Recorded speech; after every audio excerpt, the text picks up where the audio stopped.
Balik ni Bravo ni kembak dia. Cakap bahasa kita ni. Oh kau respect ke Bravo ni. Sebab apa? Sebut nombor satu.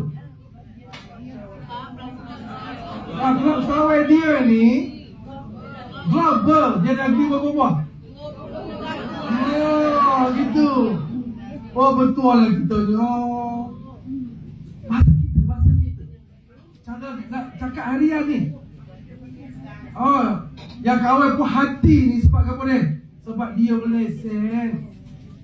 Lepas tu dia dapat pula award. Di antara satu buah syarikat top brand di Asia Pasifik. Oh, dahsyat Bravo ni, Beji. Sebab apa?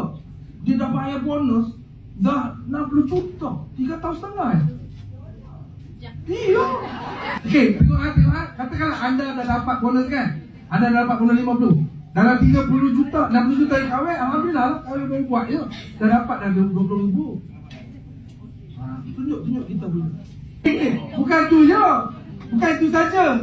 Dia bayar pula hadiah-hadiah percuma ni sebanyak 1.6 juta. Yang tu ambil handphone, TV,